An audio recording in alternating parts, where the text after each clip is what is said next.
The pandemic has hit the European economy harder than previously expected, even if a cautious rebound is now beginning. In the euro area, GDP is forecast to shrink by 8.7% this year and to increase by 6.1% in 2021.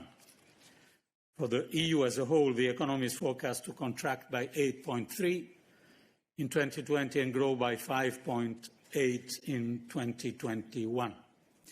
The contraction in 2020 is thus set to be around 1 percentage point worse than projected in the spring forecast, and growth in 2021 will also be slightly less robust than projected in the spring. Uncertainty is surrounding this summer interim forecast. Despite the very solid work done by DG ECFIN, I think that the scale and duration of the pandemic being essentially unknown keep this uncertainty very strong also to this forecast. And risks are not all, but mostly on the downside, as already was the case in our spring forecast. First, assumptions about the pandemic could be optimistic.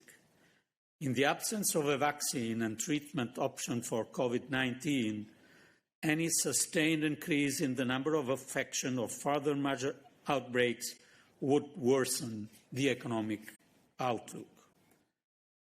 Second, the labour market could be affected worse than expected. In the absence of the rapid recovery in demand, firms may proceed with more widespread layoffs when the temporary short-time work schemes come to an end. Third, solvency problems could affect more companies than currently expected. A rise in corporate defaults could prevent companies from restructurings and end up in liquidations with further knock-on effects on employment and on the financial sectors. Fourth, despite the stability attained through central bank initiatives, episodes of turbulences in financial markets cannot be completely excluded, particularly given the recent decoupling of developments in financial markets and in the real economy. Finally, if the transition period with the UK ends with no agreement, that would falsify the purely technical assumption of an unchanged trading relationship, and this would be a negative outcome for both sides, though particularly negative for the UK.